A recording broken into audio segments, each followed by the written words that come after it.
lady. That's how guys lose their jobs, not collecting fares. I'm sorry. I guess I'm a little excited. Thank you, lady.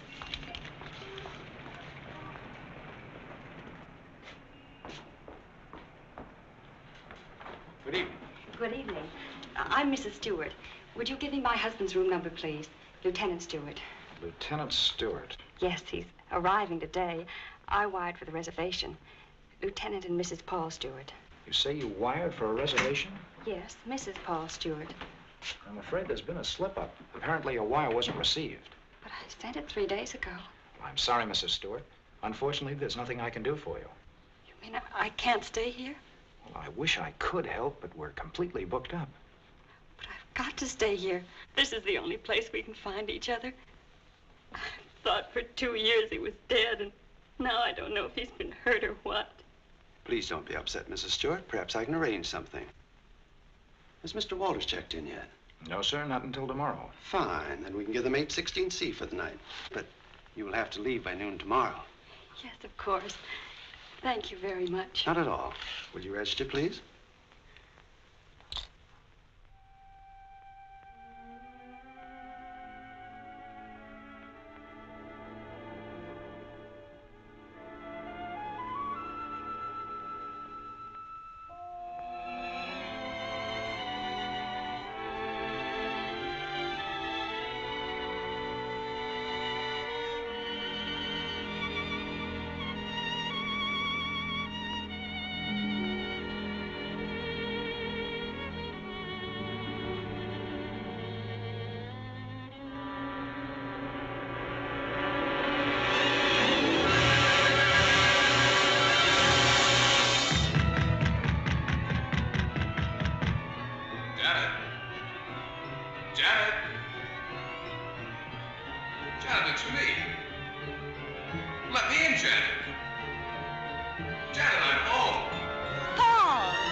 Hello, this is Mrs. Stewart.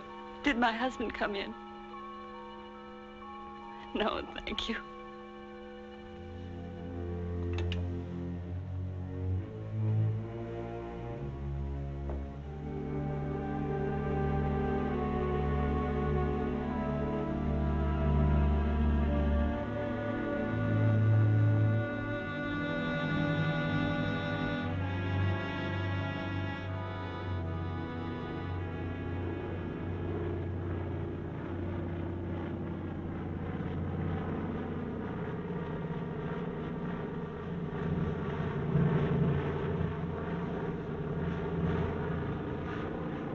Followed me, Margaret. You've been spying on me. I have. I've been watching you for months, making a fool of yourself. I don't think so. Bringing her here. Elaine was just about to leave. I didn't interrupt too soon? Perhaps it's just as well things worked out like this, Margaret. I've decided to ask you for a divorce. A divorce? Well, Why should I divorce you? Oh, please, Margaret, let's be sensible. Whatever we had for one another is gone. We've been afraid to admit it before, but it's true. Elaine and I... Well, I love her. You never loved anyone but yourself. Please, Margaret. I was good enough for you once, but now you want someone younger. It's not that way at all. It's just that I can't go on with you any longer. All right, Richard. You can have your divorce. You're right. We are strangers. But I have some pride, and no one's going to think you've cast me off like Margaret. that. You want your precious Elaine, and you can have her. But people are going to know the truth. I'll start right in by telling the room clerk you've been entertaining your girlfriend in our apartment. Then I'll call the newspapers. Careful, cautious Richard. Destroying everything he is for the sake of a cheap Get little... away from that You phone, asked for it, Margaret. and you're going to get it. Leave that phone I'll enjoy alone, telling your Margaret. friends Leave what you that and your phone little alone. lovebird have been up to. I hate you.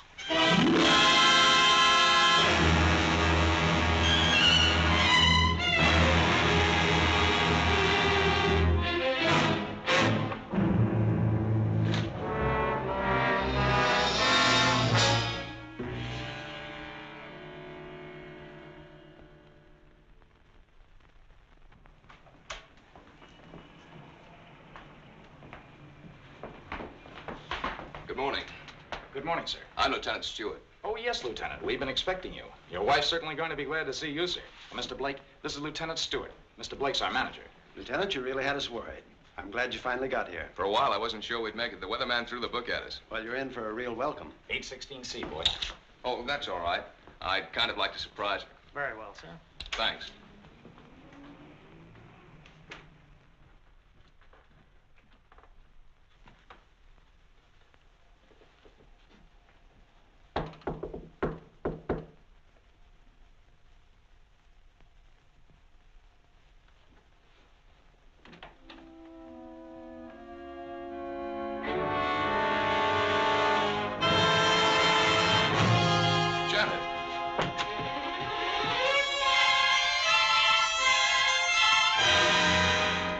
What's the matter? Janet. Janet, it's me. It's Paul.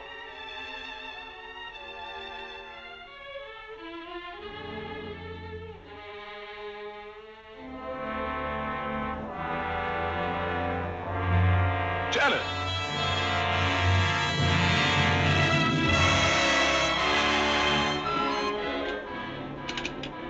Hello? Hello, operator. This is Lieutenant Stewart calling. Can you send the house doctor to 816C right away? It's very urgent. Thank you.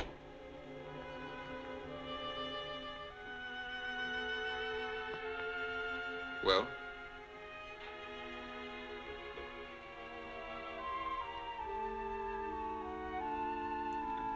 What is it? What's wrong with her, Doctor? I'm not sure. I think she's suffering from some sort of shock. I'll be frank with you, Lieutenant. This is a little outside my line. But there must be something you can do for her. We ought to call in a nerve specialist, a psychiatrist. Can you suggest one?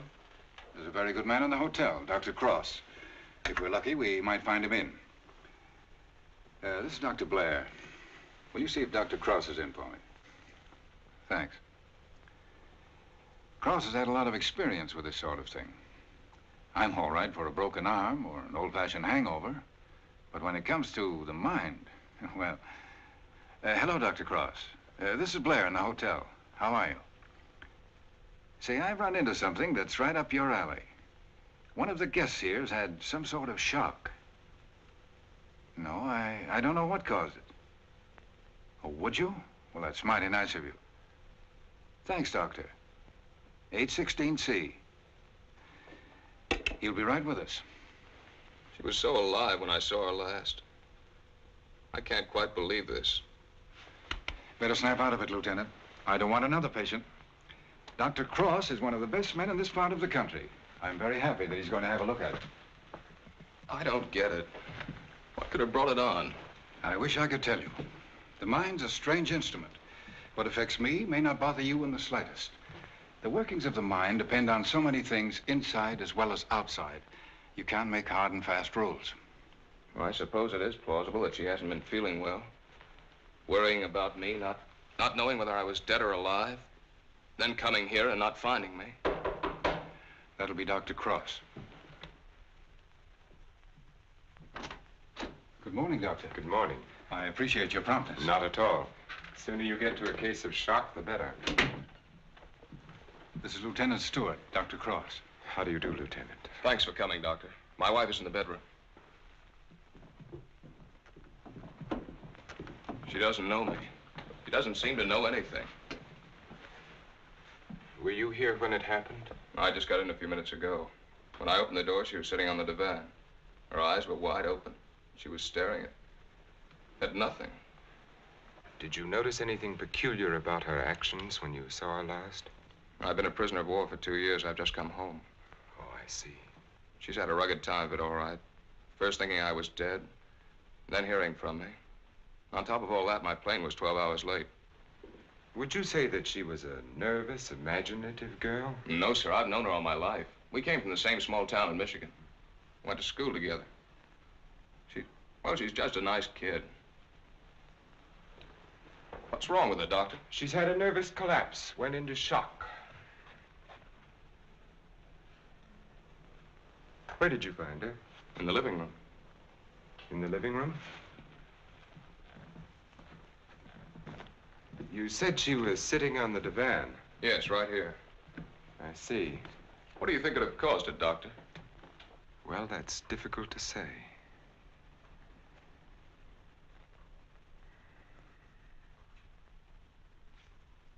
You have no idea how long she might have been sitting there. No. Oh, the clerk did say she phoned down about 1 in the morning.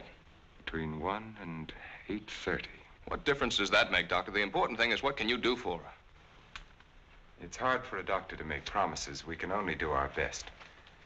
Are you living permanently at the hotel? No, as a matter of fact, we've got to clear out by noon. Oh, I see. But then I'd better take her to my place. She's going to need someone with her night and day. Dr. Cross has a private sanatorium just out of town. I see. Believe me, Lieutenant, it's best for her. But there must be a hospital here in San Francisco. I'd like to be near her. Of course. But I'm at my place every day. It's in the country, and she'll get plenty of fresh air and quiet. If I were you, Lieutenant, I'd listen to Dr. Cross. Okay. You men know best. Just get her well again. I was getting ready to leave when you called. I'll take Mrs. Stewart up with me now.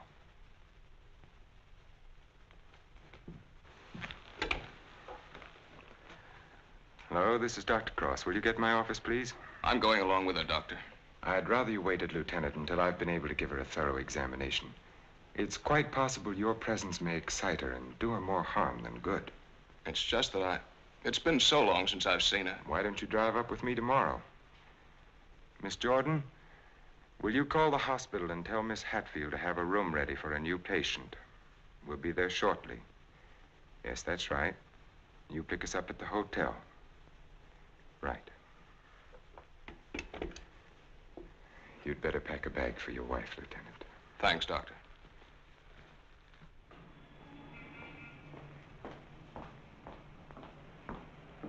I'm from Dr. Cross's office. We were to pick up a patient. Oh, yes. They're on their way down now. Thank you.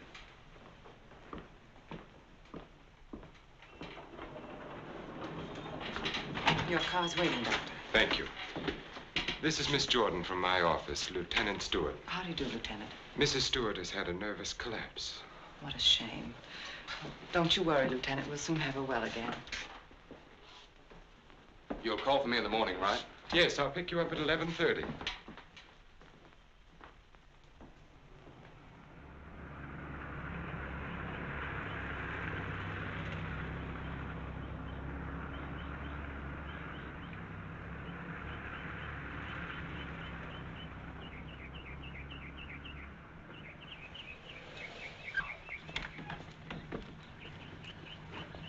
Put her to bed and have Dr. Stevens give her an injection of scopolamine. Yes, Doctor.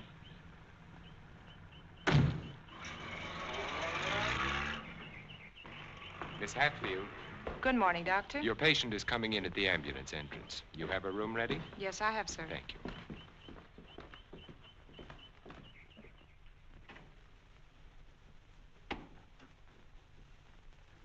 Good morning, sir. Good morning, Doctor. How is she? Quite relaxed, sir. What's her trouble? Amnesia shock. She's had her injection. Yes, Doctor. She's ready to talk now. Thank you. That'll be all.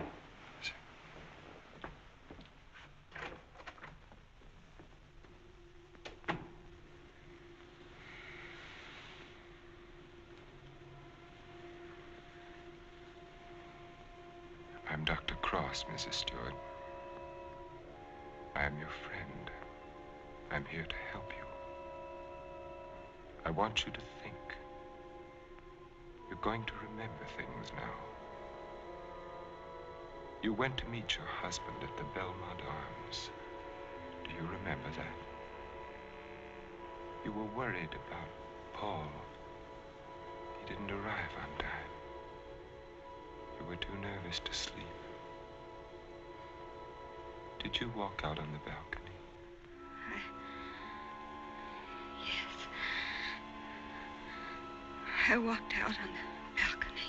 See, you can remember. Now, what did you see from the balcony? They were quarreling. You heard them distinctly? I... Did you hear them distinctly?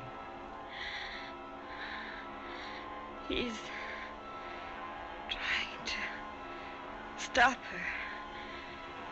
He's going to hit her. He's hitting her head. He's killing her. Who? Who's hurting the woman? That man. He's her husband. He's killing her.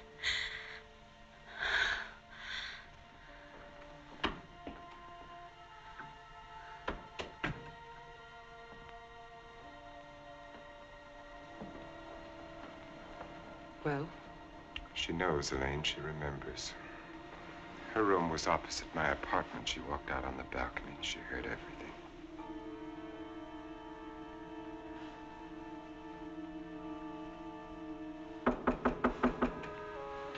Yes? Can you come now, Doctor? They're having trouble with Mr. Edwards again. Yes.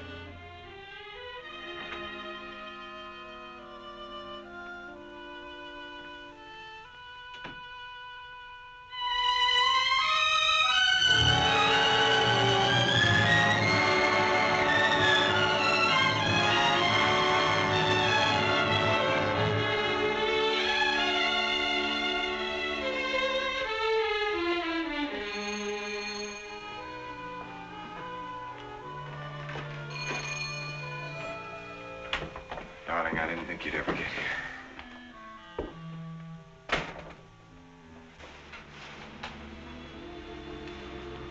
I love you.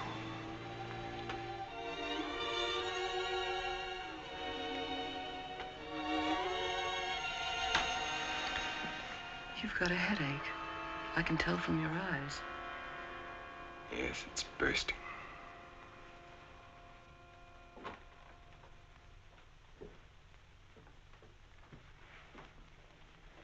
You did it? Yes. Yes, I did it. It was horrible, Elaine. I had the porter take the trunk down. I told the hotel manager I was joining my wife in Carmel for a few days to ship the trunk to my lodge. No one knew she was in town last night? No, she came up the back way. She wanted to surprise us, remember? You're not sorry. Are you? I wish I'd called the police. I lost my head. I didn't mean to kill her. There was no premeditation. But now I've concealed her body. I've shipped the trunk to my lodge. Well, you know as well as I do there's only one answer for that. I shouldn't have listened to you, Elaine. Think, darling. What would have happened if you'd called the police? Manslaughter means 20 years. What would that have done to you, to us? I don't know. Would you have wanted it that way? Now no one knows. We're safe. You're forgetting Janet Stewart, aren't you? She knows. What if she talks? I haven't forgotten her. She can't tell what she's seen as long as she's in this condition, can she? The shock will wear off in a couple of weeks at the most. It'll wear off if you let it, Dick. Elaine, I'm a doctor. She'll talk only if you let her. You mean too much to me. It's the only way out, Dick. It's the one and only way out for us. If I don't know, Elaine, I've got to think.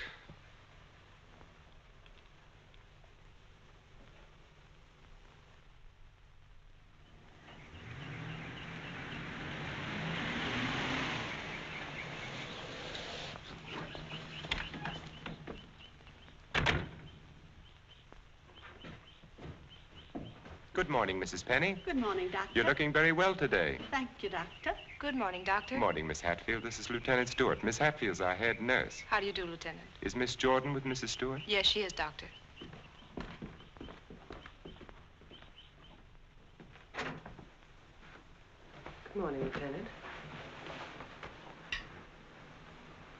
Janet. Darling, it's me. It's Paul. I'm home, dear.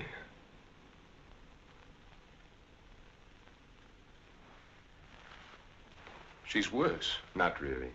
She was restless, and we gave her a sedative. You've got to be patient, Lieutenant. It's going to take time. And you must try to stop thinking of your wife as she was. You see, when you were reported killed, she had a terrible time adjusting herself, but she did. Then when the news came that you were alive and on your way home, it was hard for her subconscious to accept that because the first adjustment had been so difficult. Then, of course, when your plane was late, she thought she'd been tricked, that you'd never sent that wire. Don't try and let me off easily, Doctor. Give it to me straight. Tell me, can you help her? That's a very difficult question to answer. Sit down, Lieutenant. The mind is a delicate, fragile thing. It's almost as intangible as faith. And that's what you're going to need. A lot of faith in yourself and in your wife and in me. Please don't think I haven't faith in you, Doctor, because I have. But yesterday, after you left with Janet, I needed someone to talk to. Of course. So I went to the Army hospital and I talked with some of the doctors. I told them Janet was in your care. They said that I couldn't find a better man. But, well, you know how it is. I figured that maybe two minds might be better than one. And I asked if another opinion mightn't help. Well, that's perfectly understandable. If you want a consultant, by all means, bring one in. Thanks. They recommended Dr. Franklin Harvey. Harvey? Well, I studied under him. He's probably the best man in his field. Oh, that's swell, Doctor. I was a little embarrassed. I didn't want you to think that... Not at all. I'll phone Dr. Harvey and have him out here. Good. Well, I might as well go back to town. If it's all right, I'll run out again tomorrow. For Mrs. Stewart's sake, I'm going to have to ask you to observe our regular visiting days, Sundays and Thursdays. I'll phone Dr. Harvey and try to have him out here Thursday so that you can talk with him then. Okay, we'll make it Thursday. Oh, I thought you'd like to know, Lieutenant. She's resting quite easily now. Thanks. Goodbye, Doctor. Miss Jordan. Goodbye.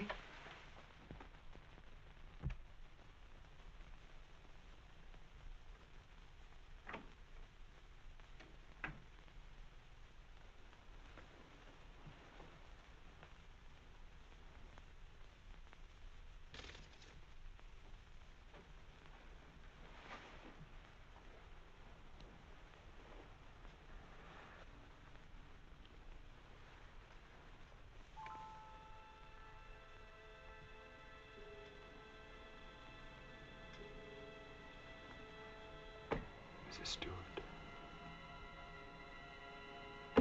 Mrs. Stewart. You're going out on that balcony again, Mrs. Stewart. You're looking into the other apartment. You're listening to the argument. Do you remember what happened to the woman? He's hitting her. He's hitting her with the candlestick. And now he's hitting you. No. Hitting you with the candlestick. Hitting your head again and again. My head is hurting my head. The candlestick is killing you. Soon you won't be able to remember anything. You can't hear the sound now. You can't hear anything. You can't hear. You can't remember.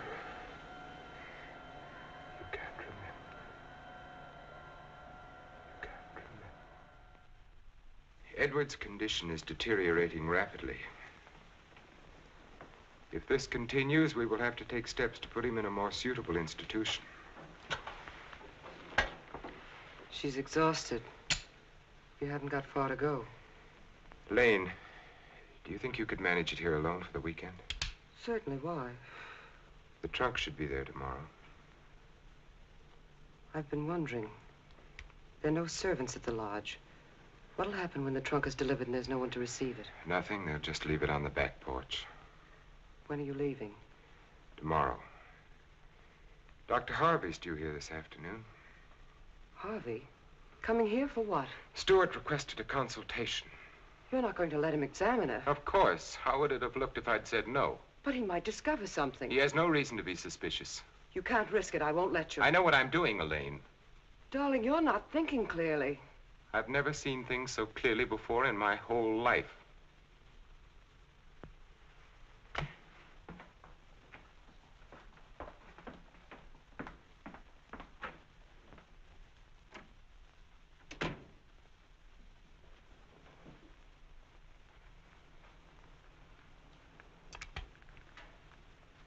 You'll send me a report on her spinal test? Yes, Dr. Harvey. And the other specimens? Yes.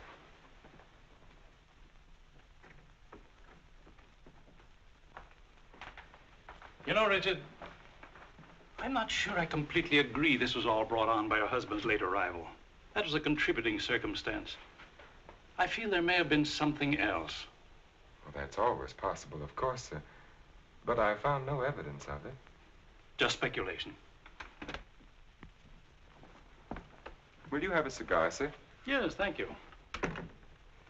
Let's continue the present treatment and see how she comes along. Yes. I notice, Richard, you've been giving her sedatives. Yes, I have. She's been pretty difficult at times. I'd go easy on them. If she's under sedation, there's no way of knowing when she comes back to normal. No, I'd planned to take her off them within the next 24 hours. Fine. By the way, how's Margaret? I'm joining her at the lodge. Give her my regards when you see her. I will, thank you, sir. Well, I'd better talk with the young man. Sometimes I wonder which are more difficult, patients or their families.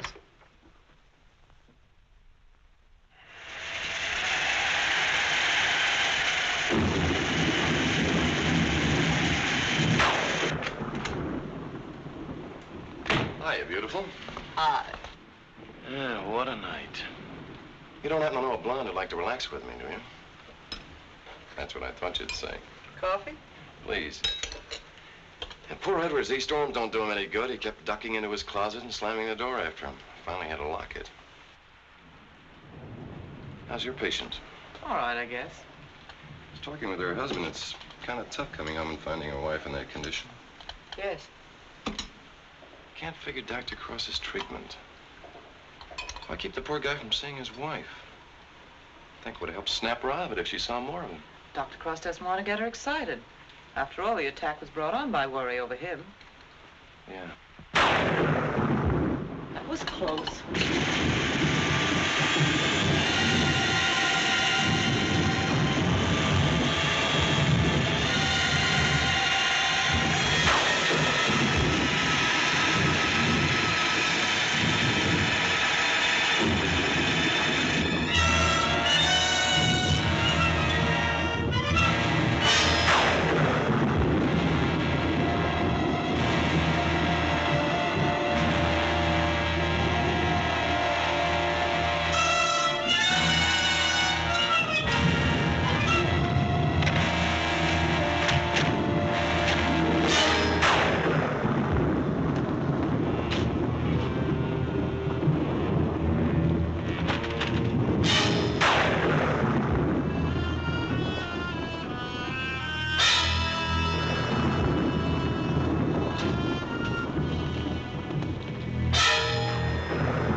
time to turn in. So you better tuck your patient in bed and get a good night's sleep. Yes, I should be up there now. Tell me, is it true that doctors get a night off once in a while? If you had a night off, you wouldn't know what to do with it. Wouldn't I? Wouldn't I? Good night, Doctor. Good night.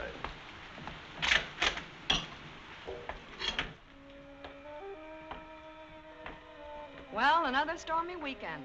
It is my night off.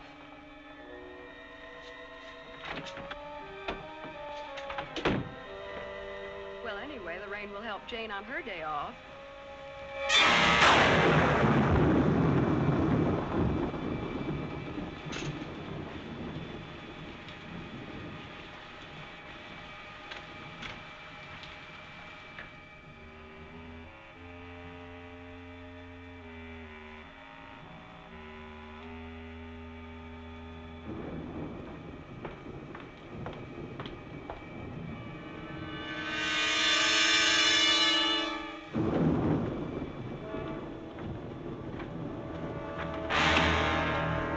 Who's there? Why, Mr. Edwards, you shouldn't be in here. Come, I'll take you back. Don't I?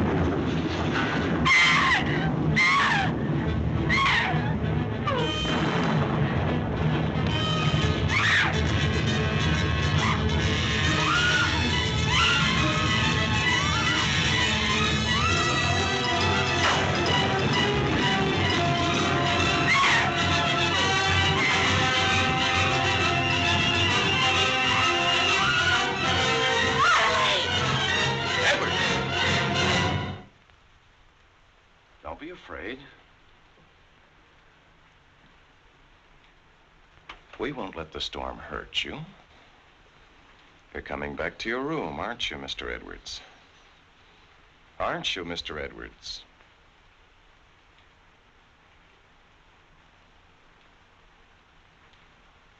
That's fine. Come along. Take care of him, Frank. Yes, Doctor. Come along, sir. Are you all right, Elaine? Yes. There, Mrs. Stewart, it's all over. Oh, he killed her. He hit her on the head and he killed her. Her husband killed her.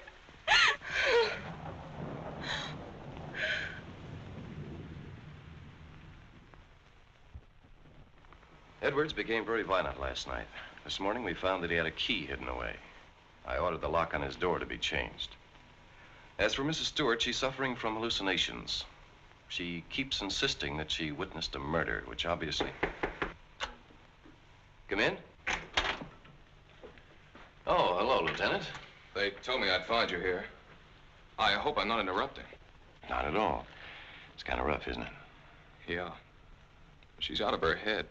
She's got a crazy idea she saw a murder. What am I going to do? Ah, you're going to sit tight. She's in good hands. So they keep telling me, but...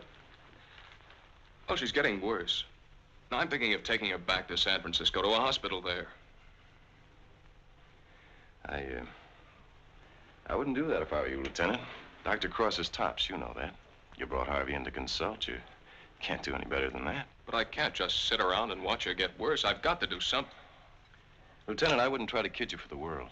So far, we've tried to snap her out of it with quiet and rest and simple foods. Well, there are a dozen other things we can do. Electric therapy, insulin shock. Insulin shock. They use that in the Army on guys who blow their tops. Well, sure they do, because it often helps. But you're not going to turn it down on that account, are you? No. Well, then relax. The setup here is perfect. Everybody's rooting for you. Now, just take it easy. You mean that? Okay. Say, put in a couple of extra licks, Doc. I'd kind of like to take her home soon. Okay, Lieutenant. We'll do everything we possibly can for her. Goodbye, Doctor. Goodbye. Oh, I beg your pardon. Look at this. Mrs. Cross is dead. What? The body of Mrs. Margaret Cross, wife of the noted psychiatrist, has just been recovered from its resting place among the rocks at Point Lobos. Mrs. Cross has been missing since Friday night. Coroner Jess Haynes has pronounced the death accidental.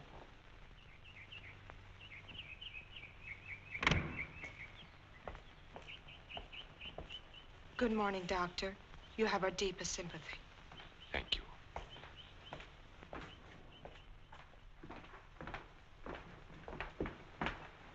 I'm terribly sorry, Doctor. Thank Thank you. Will you come in, Miss Jordan? Yes, sir.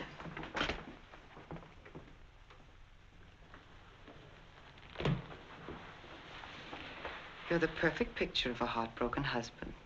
Am I? I've missed you.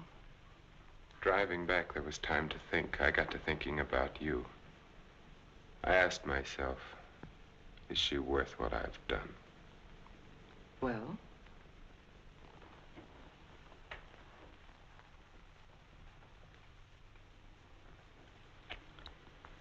That was a very satisfactory answer. How did things go while I was away? Oh, darling, things are going so well I can hardly believe it. What do you mean? Mr. Edwards got out during the storm. He went into a room. What? He went after me. I struggled with him. She woke up and confused Mr. Edwards with you. She was thrown back into that night at the hotel. Oh, Elaine, that undoes everything I've tried to do. No, Stevens and Miss Hatfield heard her. They're convinced she's insane. Now, no matter what she says, they'll think she has hallucinations. I see. But you don't see, darling. Before you were trying to make her forget. Now she can talk her head off and no one will believe her.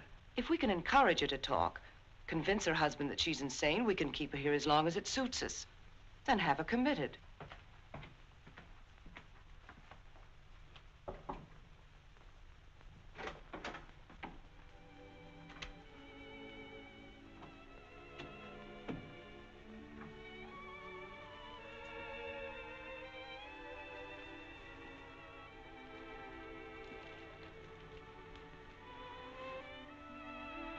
Darling. Janet, darling. It's me. Wake up. I'm here, dear.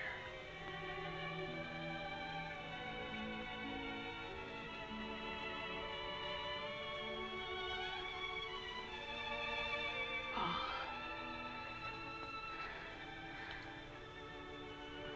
I've waited all night for you, darling.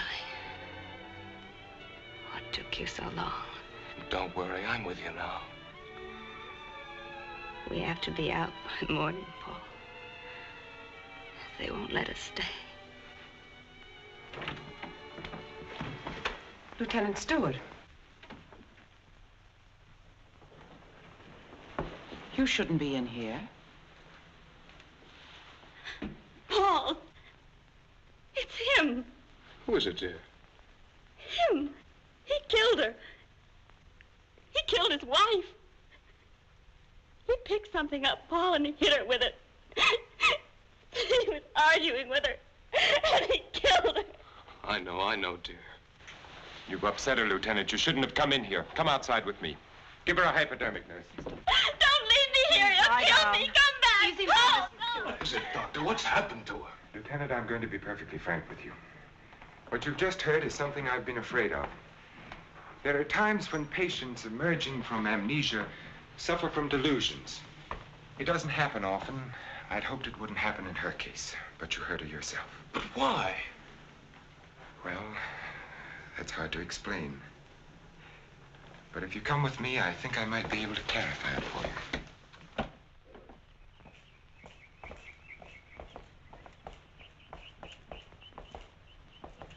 Hello, Mrs. Penny. Good day, Doctor. How are you feeling today? Just fine, Doctor, just fine. That's a lovely thing you're knitting there. It's a shawl for one of my friends. Everyone here treating you well? Oh, yes, they're very nice to me. Dr. Stevens hasn't tried to kill me with that needle for a long while now. Neither has Miss Hatfield. Haven't I told you many times, Mrs. Penny, that no one here is trying to kill you? Oh, yes, they are. You all want to kill me. You're murderers, all of you. But I've learned. I'm too smart for you.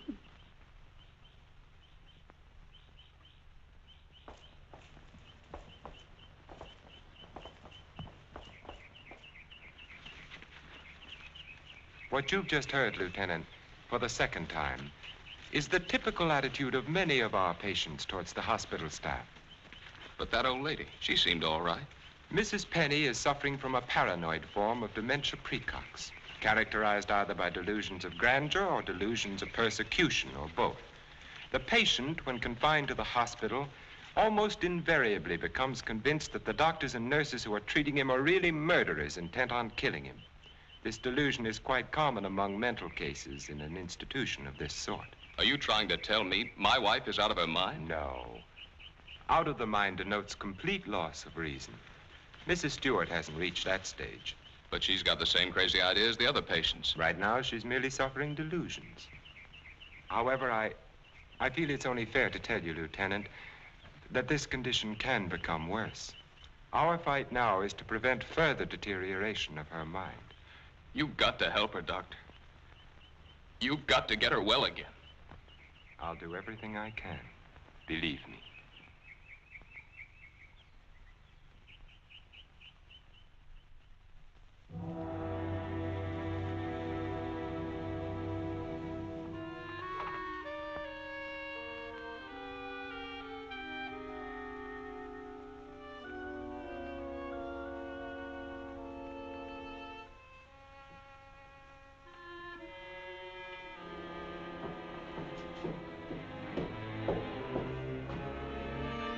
Come now, Mrs. Stewart, you shouldn't be out of bed.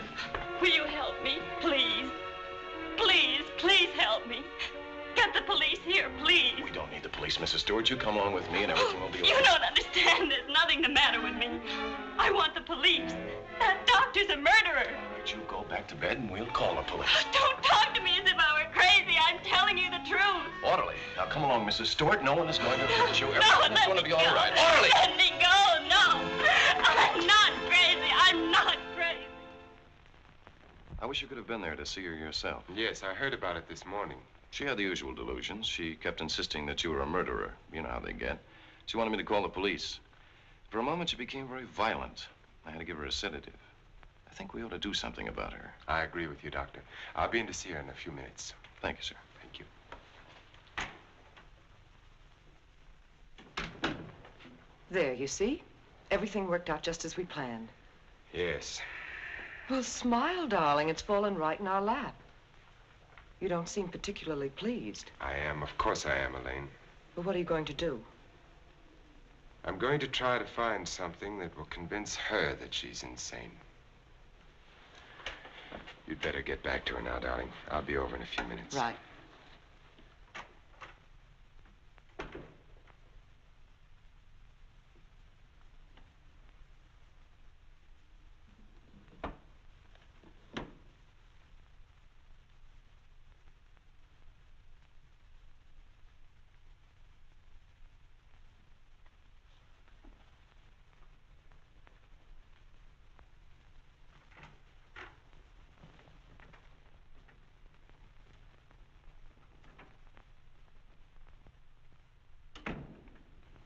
You feeling any better today? I'm all right. There's nothing the matter with me. Miss Jordan tells me that you're still talking about some woman I'm supposed to have killed. I've asked you to stop thinking about such things, Mrs. Stewart. But it was your own wife. If I can prove to you that you couldn't have seen me kill my wife, would you believe that this is a delusion you've been suffering from? You were arguing with her about a divorce.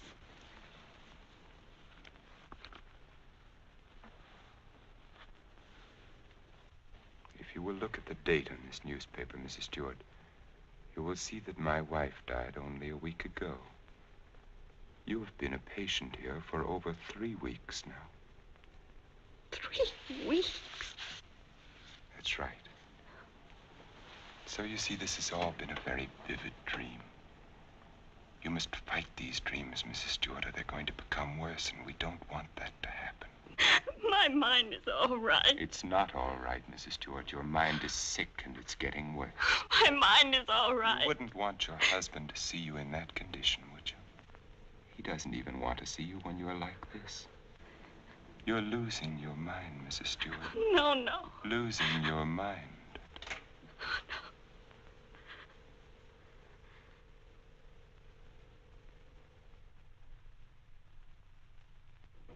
Thank you, Miss Hatfield. Dr. Cross, Yes? there's someone in your office to see you. Did I have an appointment? No, sir. He's from the district attorney's office of Monterey. Oh, yes, thank you.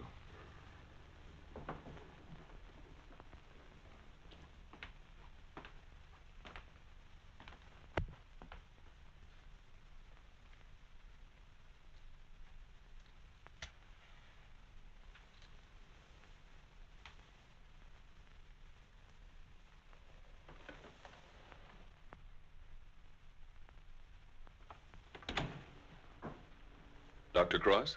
Yes? How are you? My name's O'Neill. I'm with the district attorney's office in Monterey County. Oh, yes. What can I do for you? It's in connection with your wife's death, Doctor. I thought the case had been closed. Something happened this week that made us consider the possibility that your wife didn't fall into that chasm by accident. I don't understand. A couple of days ago, someone broke into Harwood Lodge, beat Mrs. Harwood into unconsciousness, and made off with her valuables. We caught the thief day before yesterday.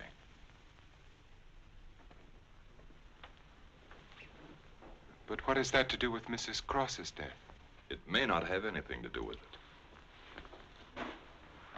It occurred to us that since the lodge was so close to your place, the man who clubbed Mrs. Harwood may have paid a visit to your wife. You've lived around Point Lobos for nearly 10 years. Mrs. Cross spent much of her time there. She must have known those cliffs pretty well, even at night. Yes. I'd hate to think that I'm not saying it was murder, Doctor. I'm just checking. Of course. I'll do everything I can to help you. I knew you'd feel that way about it. Have you checked your place to see if anything was missing? I'm sure there isn't, or I'd have noticed it. If it's all right with you, Doctor, we'd like to have Mrs. Cross's body exhumed. But the coroner said... It was only a routine examination. Well, I don't know as that's necessary, Mr. O'Neill. You've got your man. All we've got is a drunken old tramp who clubbed Mrs. Harwood and stole a little money and jewelry. We can't know about Mrs. Cross unless the body's exhumed. But it seems almost sacrilegious. Hasn't she been through enough? Haven't I? I'd hoped you'd be more understanding, Doctor. Naturally, we'll get a court order, but it would be much simpler if you... If this tramp killed your wife, you want to see him punished, don't you? Of course. Then you can't conscientiously object to the exhumation. No. No, Mr. O'Neill, I can't. If the man is guilty, he must be punished, of course. Thank you, Doctor. You'll hear from me one way or the other within the next few days. Thank you for your cooperation.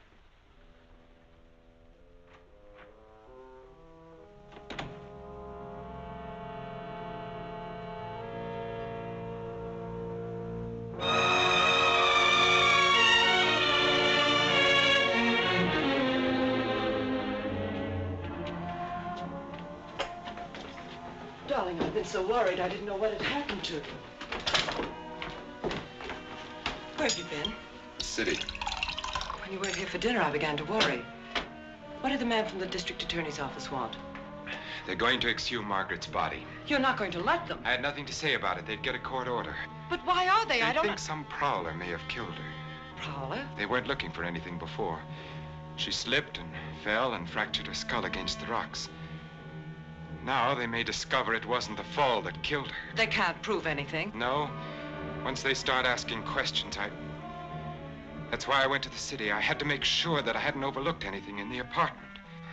Why didn't I report it in the first place? Why did I let you talk me into it? If it weren't for that Stewart girl, if they start asking questions and find her... Maybe they won't find her. We've taken care of everything else so far. If we have to, we'll take care of her, too. And you're not helping matters acting this way.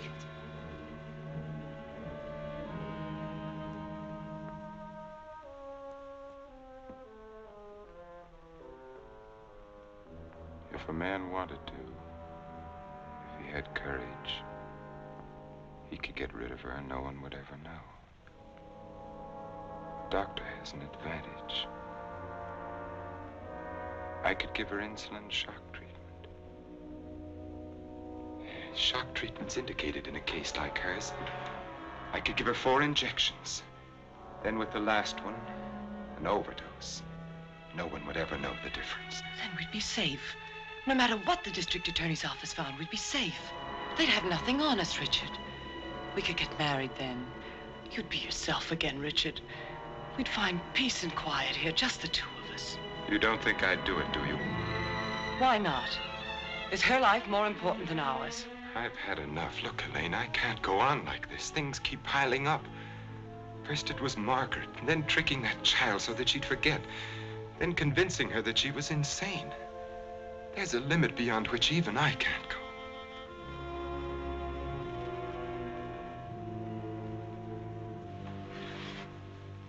Richard, remember the first night I came here? Remember?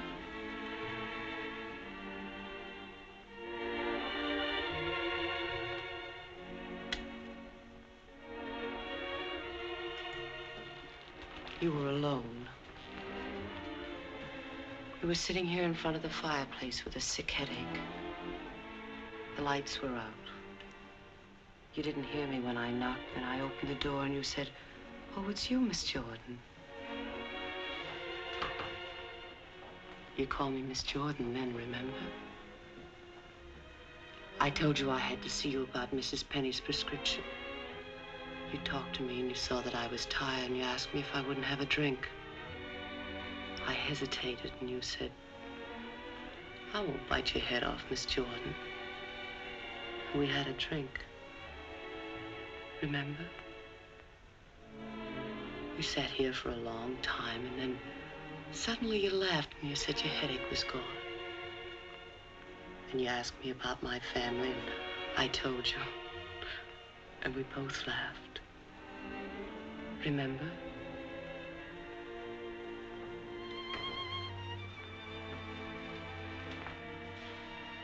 Then you took me in your arms.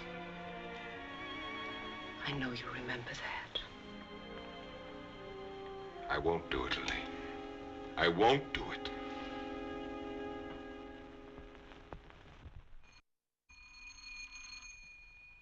Just a minute, I'm coming.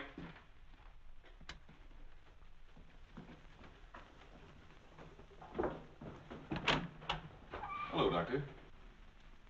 Come in. I hope you hadn't gone to bed. No. They told me at the hospital I'd find you here. I didn't expect to see you so soon, Mr. O'Neill. I thought you'd phone me if there were any developments. I had to serve the papers. Oh, yes? Coroner's inquest subpoena. Now it's legal. What did the coroner find? Your wife was murdered, Doctor. Oh?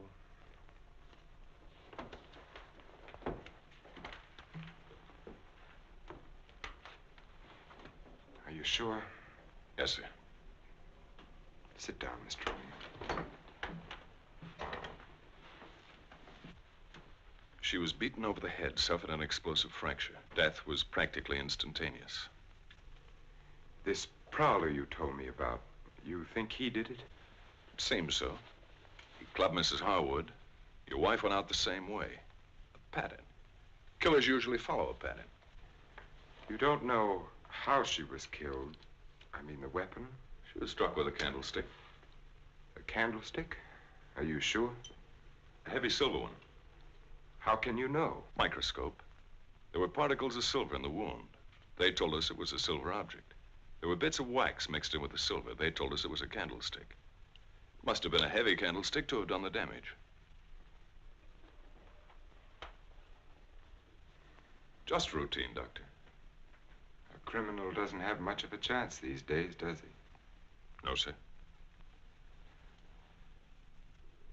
By the way, do you have any silver candlesticks at the lodge? We might have. I'd like your permission to go through the house. The murderer may have left the candlestick behind, in which case we'll get fingerprints. If he got rid of the weapon, we may be able to find the mate. Then we'll know what to look for. Of course, go right ahead. Thanks. Now, if we can find the candlestick, our troubles are over. By the way, when did you see Mrs. Cross last?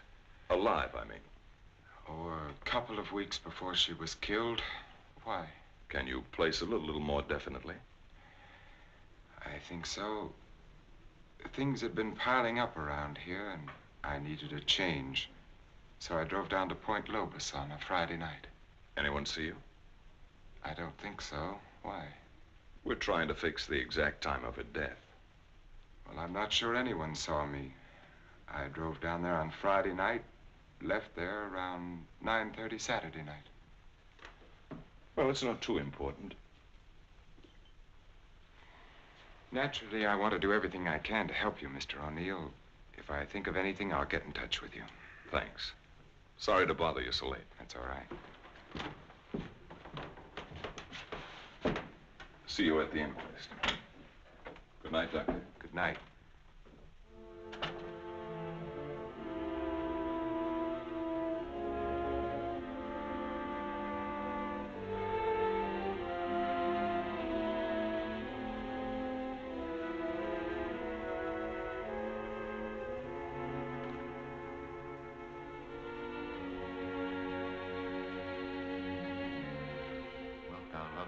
Comfort her, honor and keep her in sickness and in health, and forsaking all others, keep only unto her so long as ye both shall live. I will. What's the matter, Richard? You haven't been yourself lately. Something on your mind? Darling, what's happening with us? Richard, I must speak to you. People are talking about you and that nurse, Miss Jordan. How do you like my hair, Richard? Of course, I've had it dyed. Everyone says it makes me look years younger. I could give her 4 injections. Then with the last one, an overdose.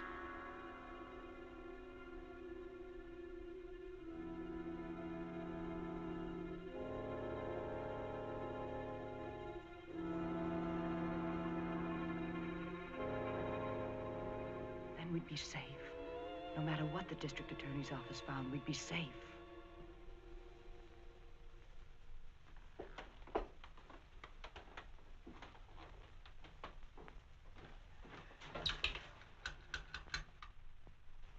Get me Lieutenant Stewart, please. The treatment itself consists of a series of shocks brought on by injections of insulin. The dosage and the degree of shock is gradually increased until we've reached what we feel is the limit the patient's system can stand. Well, if you do give Janet this insulin, how certain can you be that it'll help her? I'm neither a miracle man nor a prophet, Lieutenant. If medicine were an exact science and not an art, I might be able to tell you. But you think there's a chance? Yes, I do.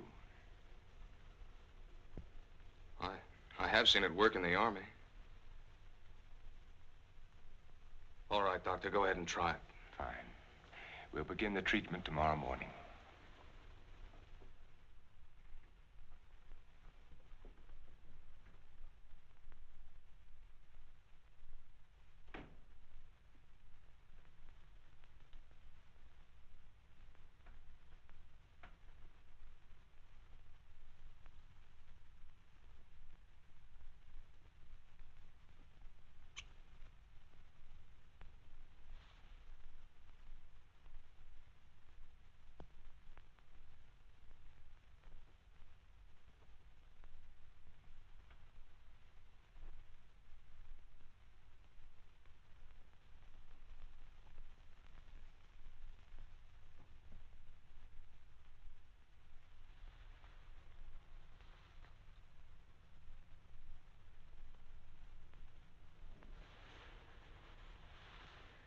Give her about an hour and a half.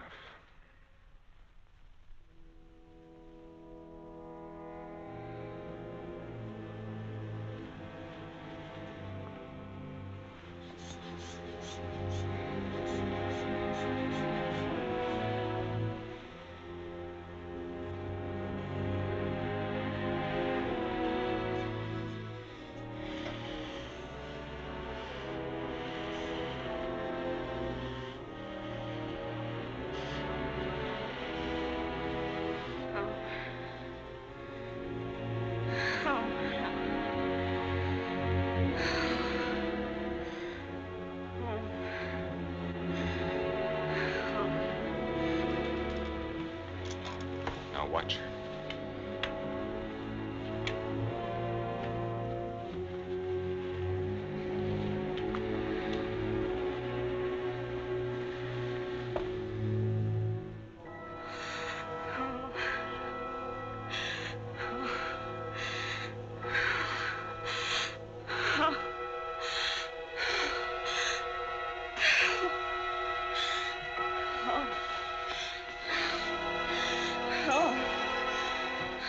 Dextrose will bring her out now.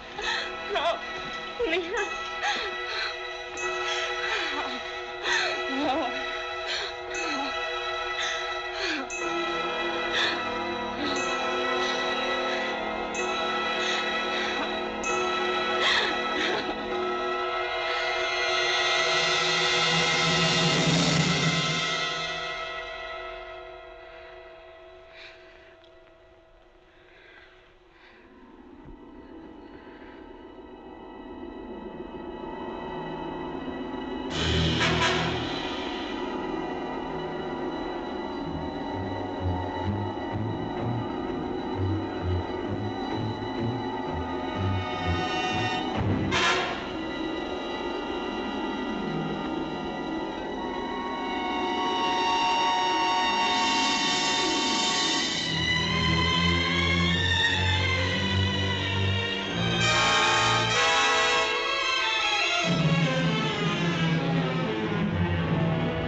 Is Dr. Harvey in? Yes, he's in. Do you have an appointment? I'll be glad to consult with you, Doctor. I'm sorry to break in this way. But my secretary will make the appointment. I had to see you, Doctor. It's about my wife. She's been getting insulin shock treatments. Now, just a moment, young man. Oh, it's Lieutenant Stewart. Well, we've had some wonderful results with insulin. But after 3 treatments, she still insists she saw Dr. Cross murder his wife with a candlestick. Murder his wife? Yes, and she says he's trying to kill her now. Well, that's a very common delusion. Mrs. Cross is dead, and Dr. Cross did live in our hotel. You and the Crosses were in the same hotel? The Belmont Arms. I see. And when was it she said that? Yesterday? Yes, after the treatment.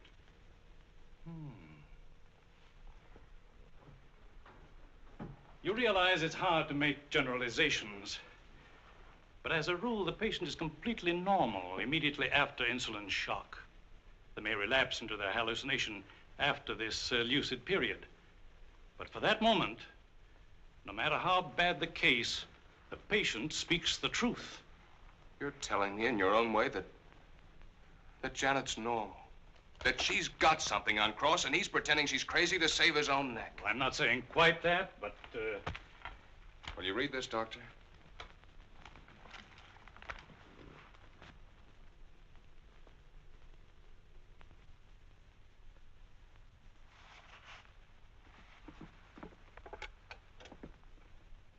Get Dr. Cross at his sanitarium, please. It seems inconceivable. Hello, Dr. Cross. I'm sorry, Dr. Harvey. Dr. Cross is with Mrs. Stewart. No, sir, this is Dr. Stevens' day off. I see. Thank you. Well, Lieutenant, I think a trip is in order.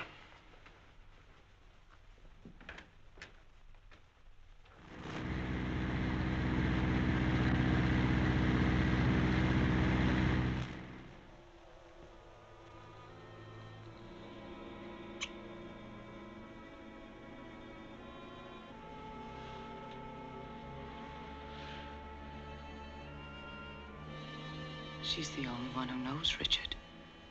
No matter what O'Neill says or anyone else, if she's out of the way, we've nothing to worry about.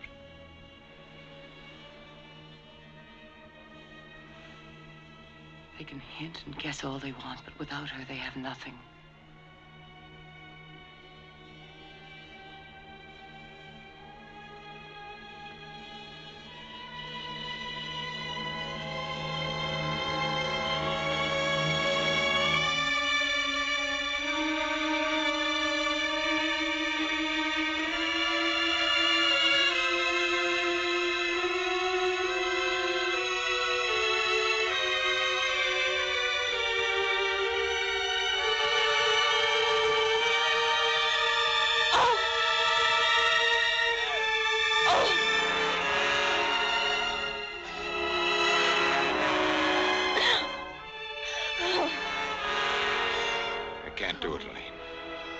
I've got to bring her out of it. No. No, you can't. Dick, you can't. Dextrose, Elaine, I've got to save her. I've got You can't. I won't let you. We've got to go through with this. Don't you understand? I can't go through with it. Her life or ours. No one will ever know. Elaine. Richard, listen to me. Let go of her. Richard, I love you. Let go. Richard! Richard!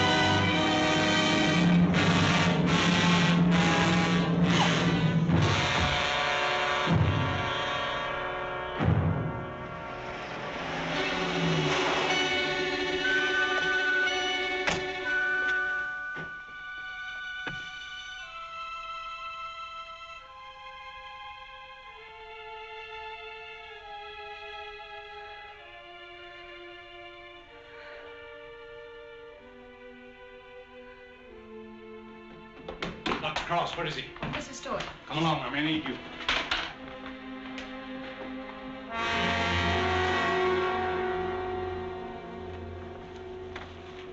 Adrenaline, quickly.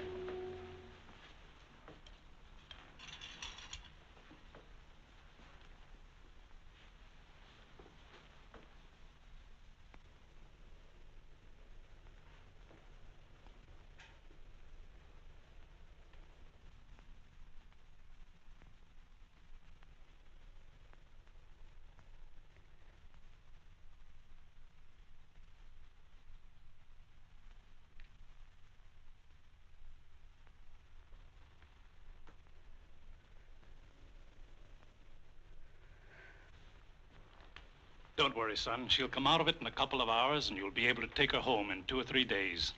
I'm very grateful to you, Doctor.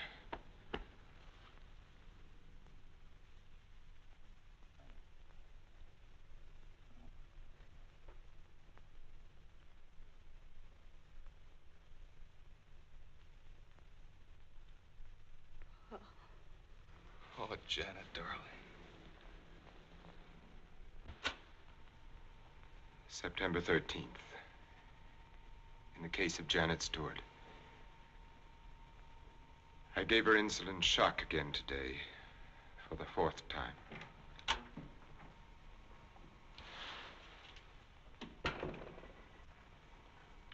Can you give me a minute? Thank you.